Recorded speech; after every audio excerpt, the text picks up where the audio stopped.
Hello guys, welcome to my YouTube channel. आज का video कक्षा 10 के बोर्ड डायग्राम की दृष्टि से बहुत इंपॉर्टेंट वीडियो रहेगा। हम एक सीरीज स्टार्ट करने जा रहे हैं। उस सीरीज में क्या रहेगा, देखिए सबसे पहले मैं आपको बता दूं, डेली एक वीडियो लेके आएंगे। उस वीडियो में प्रत्येक एक चैप्टर की बात की जाएगी।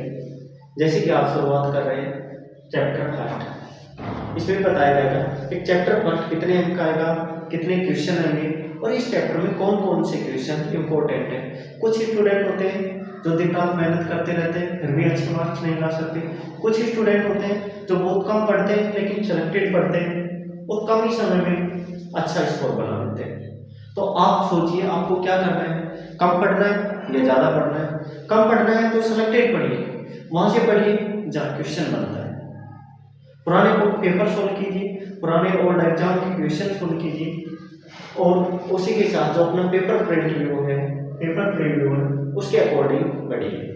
तो चैप्टर फर्स्ट में कितने अंक आएगा, चैप्टर फर्स्ट 4 अंक आएगा और कितने क्वेश्चन आएंगे इस चैप्टर में से। सबसे इंपॉर्टेंट बात यह है कि आप उस पेपर पैटर्न के अकॉर्डिंग पढ़ो, कौन से क्वेश्चन आएंगे उसी के अनुसार क्वेश्चन पढ़ो। वस्तुनिष्ठ प्रश्न 1 आएगा, पहले चैप्टर में 1 प्रश्न एवरेज आएगा, वस्तुनिष्ठ आएगा, ऑब्जेक्टिव आएगा। कितने अंक का रहेगा, 1 अंक का।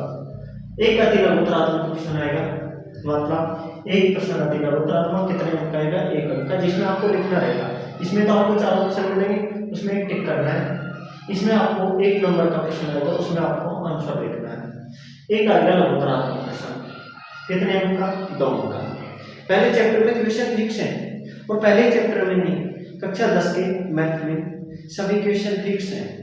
वहीं से क्वेश्चन घुमा फिरा के आता है, थोड़ी सी लैंग्वेज चेंज होता है बस। तो पहले चैप्टर से टोटल कितने क्वेश्चन आएंगे, पहले चैप्टर से टोटल 3 क्वेश्चन आएंगे।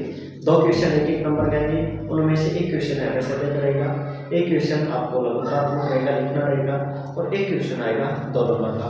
तो अब आप वो सिलेक्ट कीजिए कि पहले चैप्टर में से 1 नंबर का वस्तुनिष्ठ प्रश्न कौन सा बन सकता है, 1 नंबर का लघुत्तरात्मक प्रश्न कौन सा बन सकता है और 2 नंबर का अति लघुत्तरात्मक, सॉरी 1 नंबर का लघुत्तरात्मक प्रश्न कौन सा बन सकता है और 2 नंबर का अति लघुत्तरात्मक प्रश्न कौन सा बन सकता है। तो देखिए अब बात करते हैं क्वेश्चन की।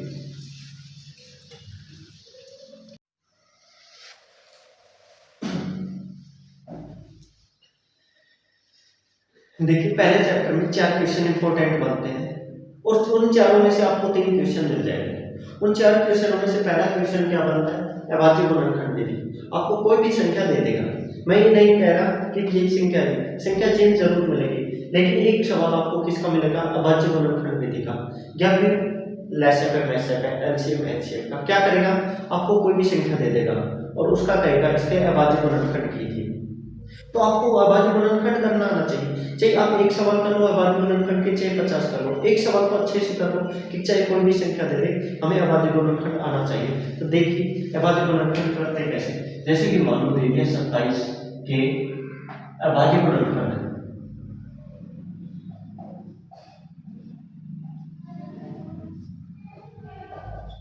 ज्ञात कीजिए। क्या दे दिया, संख्या कोई भी दे सकता है, संख्या चेंज मिलेगी आपको, मैं ये नहीं कह रहा संख्या नहीं मिलेगी, संख्या चेंज मिलेगी, लेकिन क्वेश्चन यही मिलेगा 1 नंबर का। जो आपका अति लघुत्तरात्मक क्वेश्चन है वो यही पूछेगा कि अभाज्य गुणनखंड ज्ञात कीजिए। तो आपको अभाज्य गुणनखंड करना कैसे है, सबसे पहले से देखिए 27 के क्या कर दो, अभाज्य गुणनखंड कर दो। किससे विभाजित है, 3 से, 3 फिर किसका जाएगा, सॉरी 27 में 3 का भाग देंगे 9, फिर 9 में 3 का भाग देंगे 3 और 3 में 3 का भाग देंगे 1। क्या आगे 27 के अभाज्य गुणनखंड बराबर 3 गुणा 3 गुणा 3 और ये आपका 1 नंबर का सवाल होगा। संख्या चेंज मिलेगी और क्या करेगा, कोई भी संख्या दे देगा और कहेगा इसके अभाज्य गुणनखंड ज्ञात कीजिए। ये सवाल मिलेगा आपको अति लघुत्तरात्मक प्रश्न में। मैथ में क्वेश्चन फिक्स होते हैं, घुमा फिरा के वही सवाल आते हैं। तो एक क्वेश्चन एग्जाम की दृष्टि से आप कम पढ़ना चाहते हो और अच्छे मार्क्स लाना चाहते हो तो मैं ये कह रहा हूँ टेंशन मत लीजिए, अब से पढ़ाई करना स्टार्ट कर दीजिए।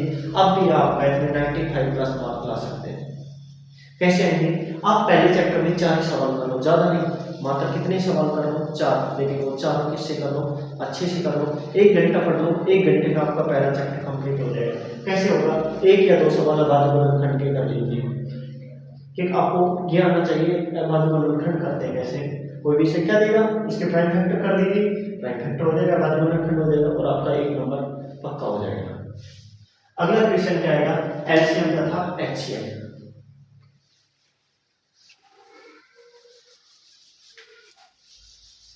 क्या रहेगा, एलसीएम तथा एचसीएफ। एलसीएम और एचसीएफ का सवाल 1 नंबर का जो एबेसेडर का सवाल आएगा उसमें पूछ सकता है।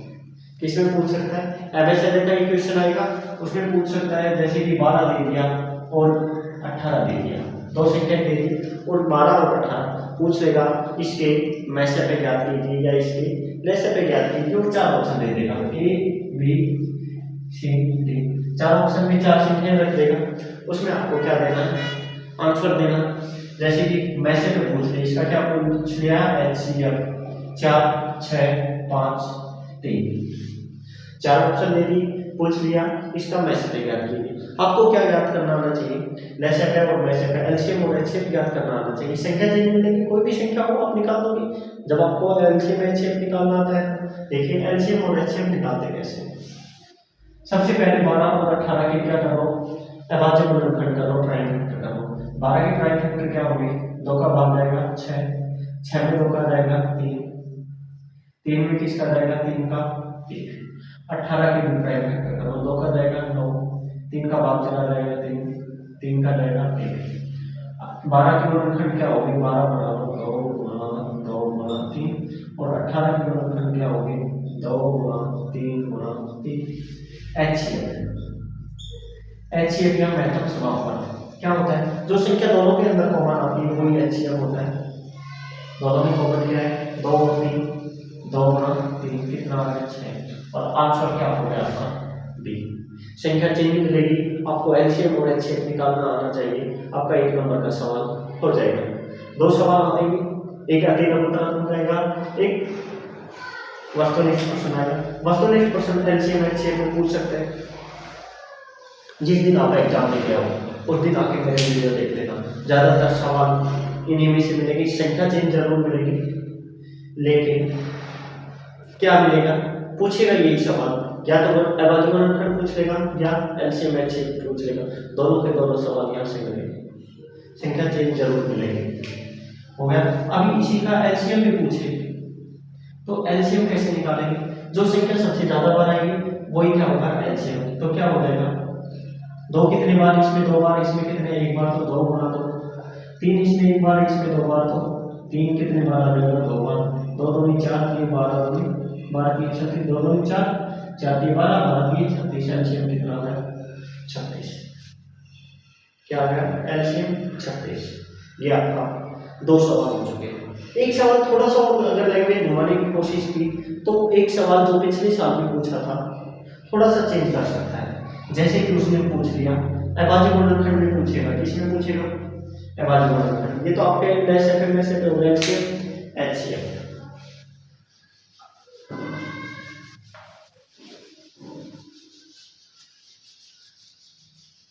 अभाज्य गुणनखंड में थोड़ा सा घुमाने की कोशिश करेगा तो क्या पूछ लेगा कि इसके 18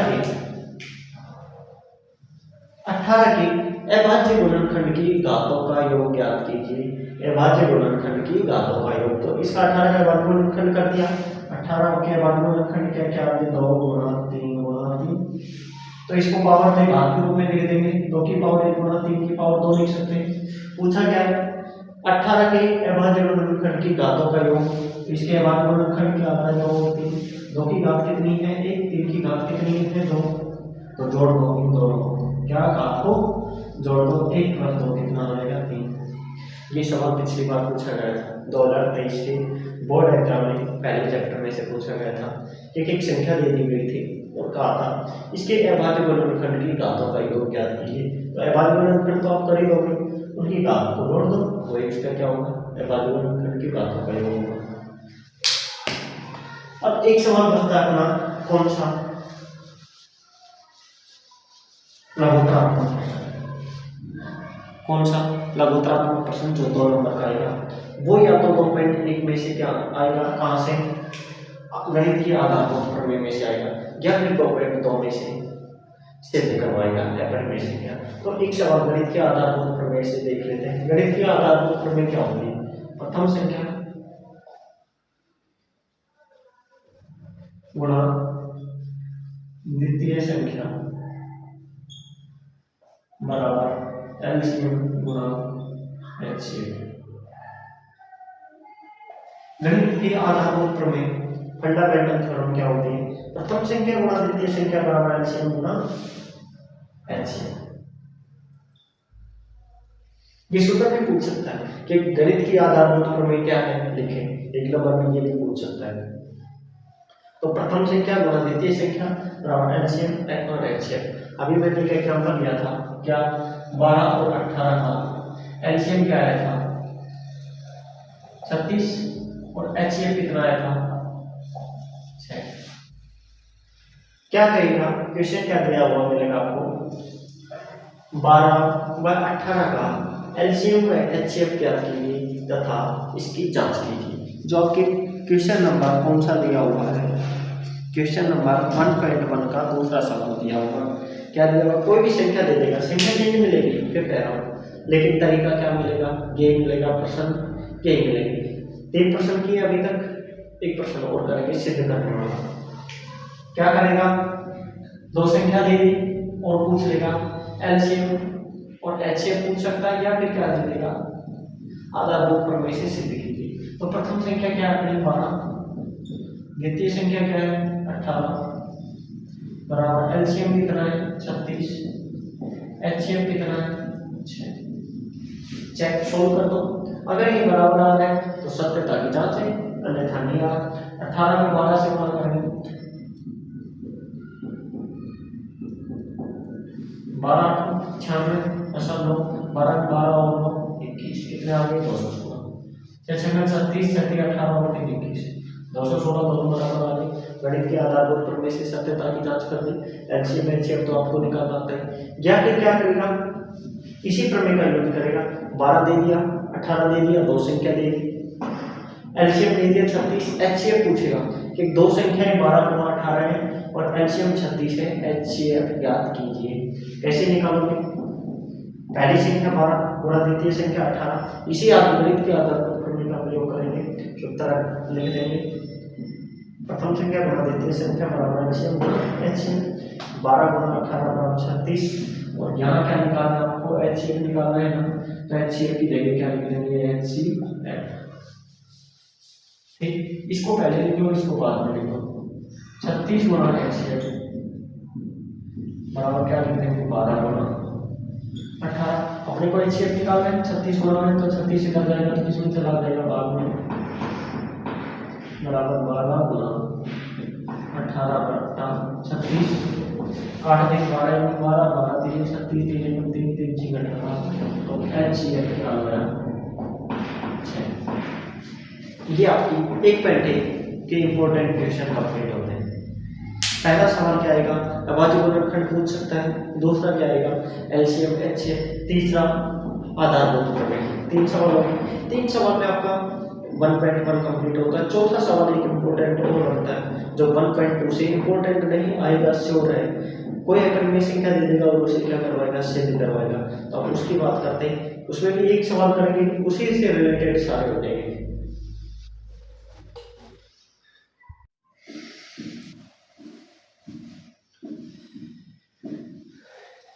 चैप्टर 1.2 से इंपॉर्टेंट क्वेश्चन क्या बनता है कि कोई भी संख्या दे देगा, जैसे कि दे दिया रूट 3, आपके अर्धवार्षिक पेपर में भी आया था, एक रूट 3 को एक क्या है, एक अपरिमेय संख्या सिद्ध कीजिए। तो इसको अपरिमेय संख्या सिद्ध कैसे करेंगे, इसको क्या मान के चलेंगे, परिमेय संख्या मान के चलेंगे और उसके क्या कर देंगे, विरोधाभास कर देंगे, इससे क्या हो जाएगा, रूट 3 अपने आप अपरिमेय संख्या हो जाएगा। तो माना रूट 3 एक परिमेय संख्या है और रूट 3 एक परिमेय संख्या है, तो इसको क्या लिख सकते हैं, रूट 3 इक्वल टू a/b लिख सकते हैं। परिमेय संख्या को a/b के रूप में लिख सकते हैं या p/q के रूप में लिख सकते हैं। यहाँ ए और बी क्या है, ए व बी, ए और बी पूर्णांक है तथा सह अभाज्य संख्या है।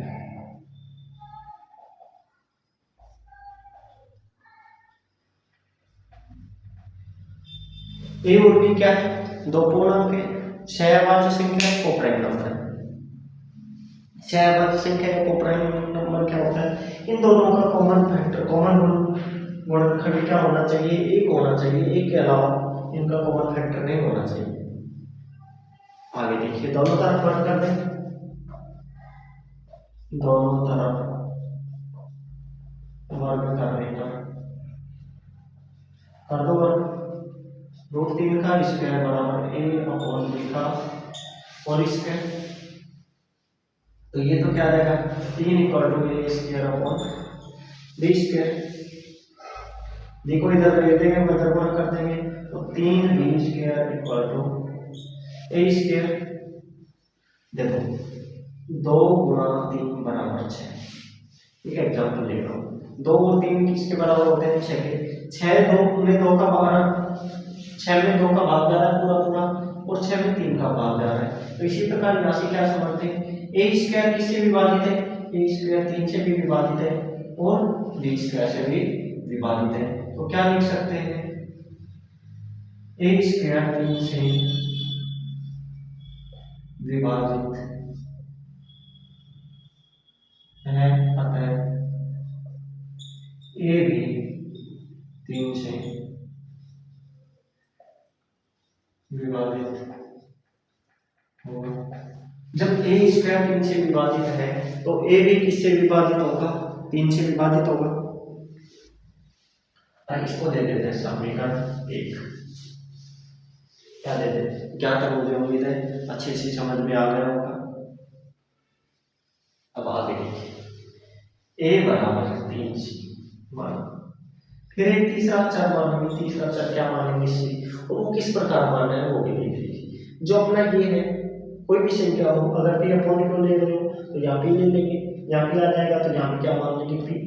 जो ये संख्या है ये सामने लिख देंगे, और एक तीसरा चर राशि ले लेंगे। इससे क्या मानना है, एक ही बराबर मानेंगे, जो यहाँ कांस्टेंट आएगा, नियतांक आएगा वो लेंगे, और एक नया चर ले लेंगे। इससे दोनों तरफ वर्ग करने पर वर्ग करने पर कर दो दोनों तरफ वर्ग। ये तो क्या आ गया, ए स्क्वायर बराबर 3, सॉरी 3c का स्क्वायर। ये क्या आ गया, ए स्क्वायर बराबर 9c स्क्वायर। समीकरण 1 से मान रख दें, ये समीकरण 2। समीकरण 1 से मान समीकरण 2 में रखने पर रखो, ए स्क्वायर बराबर क्या रख सकते हैं, 3b square. 3b square = 9c square. 3 को उधर भेज देंगे, इसको भेज देंगे, 3 को इधर भेज देंगे, तो क्या आ जाएगा, b स्क्वायर = 9c स्क्वायर बटा 3। b स्क्वायर =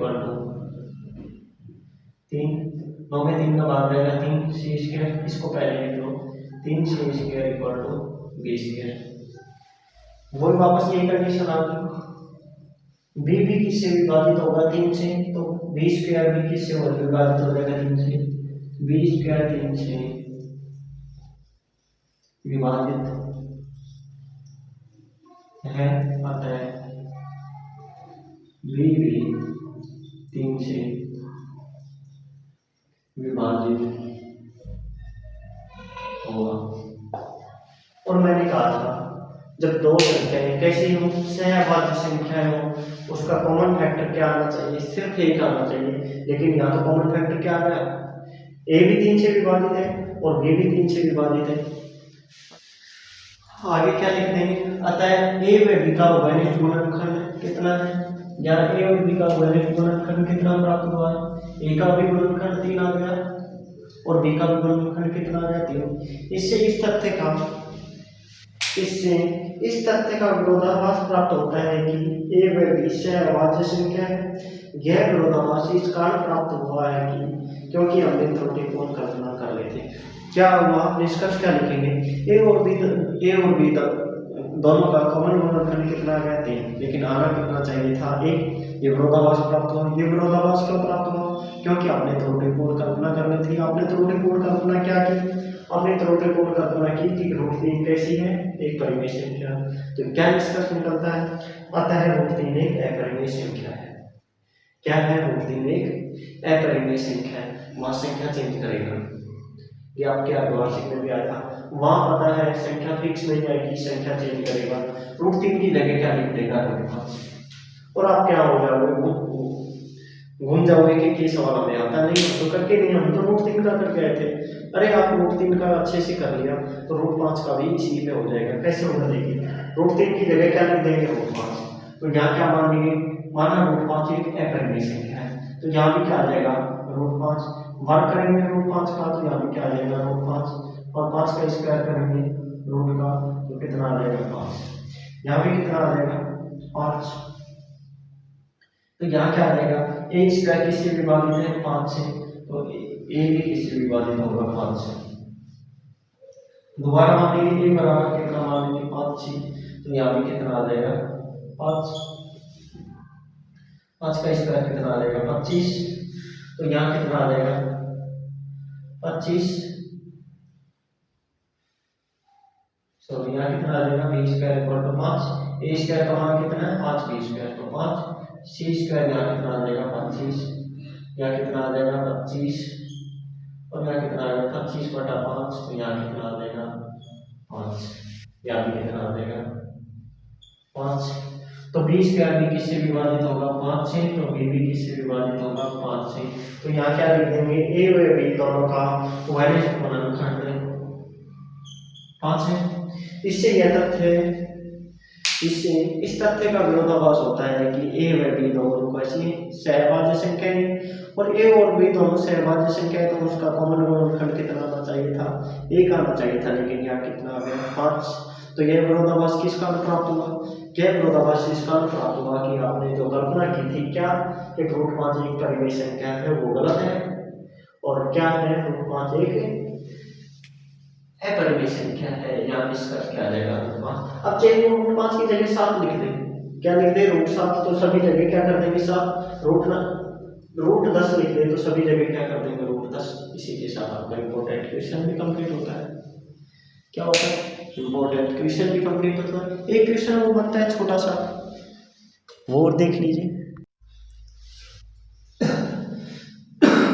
एक अगला क्वेश्चन छोटा सा क्या बनता है कि सिद्ध कीजिए कि 7 रूट 5 एक अपरिमेय संख्या है। तो इसको भी उसी तरह कर देंगे, लेकिन ये छोटा सा है। 7 रूट 5 क्या मानेंगे, एक परिमेय संख्या, और 7 रूट 5 को परिमेय संख्या मानेंगे, तो 7 रूट 5 इसको ए और बी के रूप में लिख सकते हैं। ए और बी क्या रहेगा, गुणक है, और ए और बी क्या है, सहभाज्य संख्या है।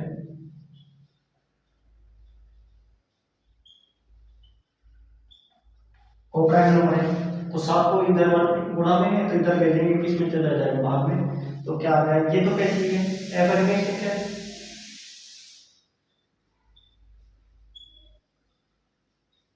और ये कैसी है, परिमेय संख्या। अभी पिछले सवाल में सिद्ध किया था रूट 5 क्या है, अपरिमेय संख्या। तो क्या लिख सकते हैं, हम जानते हैं कि रूट 5 एक अपरिमेय संख्या है, तथा a/7 भी कैसी है, परिमेय संख्या। अपरिमेय संख्या और परिमेय संख्या बराबर कभी भी नहीं हो सकती। तो इससे इस तथ्य का विरोधाभास प्राप्त होता है कि 7 रूट 5 क्या है, एक अपरिमेय संख्या है। ये मैंने चैप्टर 3 के इंपॉर्टेंट क्वेश्चन करा दिए हैं, इनमें से 4-5 सवाल कराए। अगर कम पढ़ना है, अच्छे नंबर लाने हैं, तो ये 4-5 सवाल अच्छे से देख लीजिए, इनसे रिलेटेड और सवाल देख लीजिए, इसी में आपका क्वेश्चन मिल जाएंगे। और चैप्टर आपको पूरा पढ़ना है तो चैनल के प्लेलिस्ट में जाइए, और प्लेलिस्ट में आपके चैप्टर 1 के सभी सवाल करवाए हुए, वहाँ से आप टोटल सवाल सभी सवाल पढ़ सकते हैं। वीडियो अच्छा लगा तो लाइक कीजिए, शेयर कीजिए। Thank you.